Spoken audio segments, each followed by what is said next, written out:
It just blows my mind the way some franchises build their teams. The Washington football team have been bad for a very long time. Since 2000, they have only won 10 games or more twice. This can be hard on a lot of fans, but looking ahead to the 2021 season, they have one of the scariest teams in the entire NFL. They have one of the best offensive lines in the NFL. They have the best defense in the NFL, arguably. If not, then definitely top 3. They have weapons on offense in Terry McLaurin, Curtis Samuel, and now De'Ami Brown, who I love from the draft, and a great young running back in Antonio Gibson. They play in one of the weakest divisions of all of football, and I still don't understand why they're content without a quarterback. Like, who else doesn't see this as a major problem? And my biggest problem is most Washington fans don't see this as a problem with this. Who sees Washington football team as contenders this year? When I ask people who the contenders are, I will get answers like Bucks, Chiefs, Browns, Rams, Ravens, Colts, and the Packers if Aaron Rodgers stays. Washington has every right to be on this list, and the only reason they're not is because people aren't scared of Ryan Fitzpatrick or Taylor Heineke.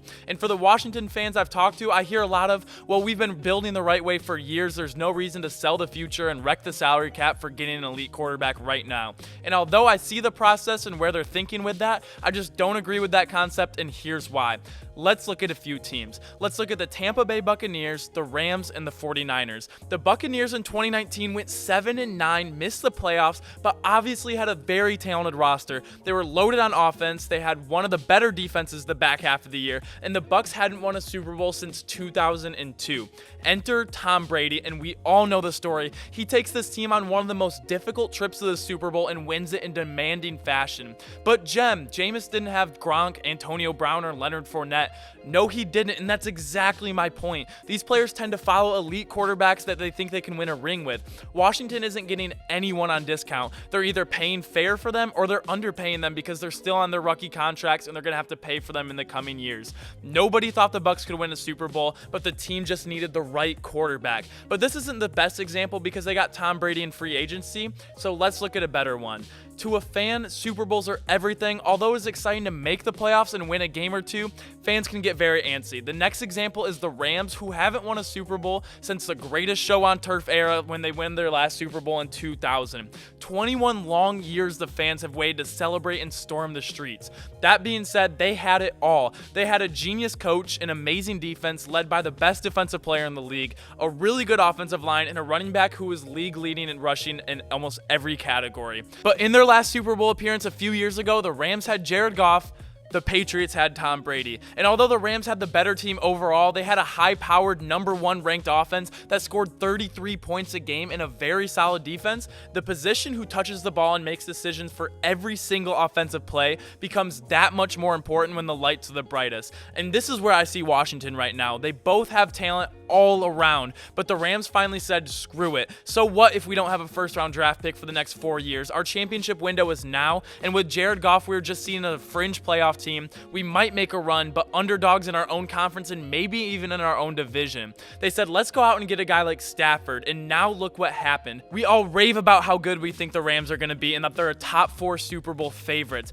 That's exactly where I see Washington, a team that hasn't won the Super Bowl since 1991, being passive. Let's say they are like the Rams and do make it to the Super Bowl. They're going to go into battle with Ryan Fitzpatrick, and they'll more than likely face a very similarly skilled team who is led by Mahomes, Josh Allen, Lamar Jackson, Baker, or Carson Wentz, all quarterbacks that are better than Washington will have.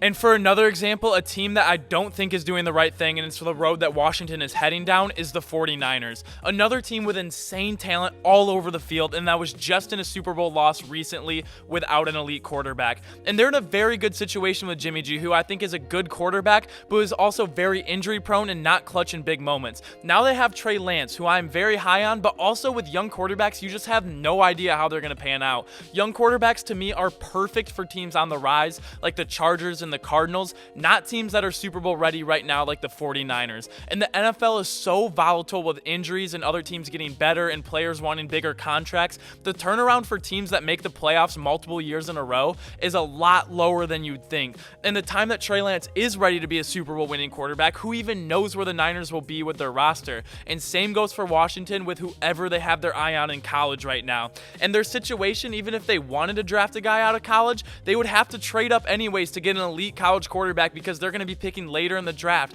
so they're going to be giving away future assets anyways. This offseason was chaotic with superstar quarterbacks wanting to move. Russell Wilson wasn't happy. Deshaun Watson demanded a trade. Stafford wanted out. Aaron Rodgers still wants out. Whether or not they could have gone out and gotten someone or still could go out and get someone is unknown to me, but all I do know is I didn't hear their name in the hat for anyone. The Bucs and the Rams are in much better positions that they have been in the past 20 years, and I'm sad to see Washington be so close but so far. And like I said, they're a playoff caliber team, but what does that even mean? Fans get excited for having an accomplished regular season and a hope for a Cinderella run in the playoffs. I get it if they tried to get all of those quarterbacks and failed, but I don't get the concept of the ability to have the world for 3 to 4 years and pass it up because it's not good for the future. The future is never guaranteed, and what you'll lose in the future you'll gain in Super Bowl runs, and you'll get many veteran players coming on the minimum to help out the team. But you guys need to let me know if you think I'm wrong in this, or maybe I'm just not seeing the bigger picture,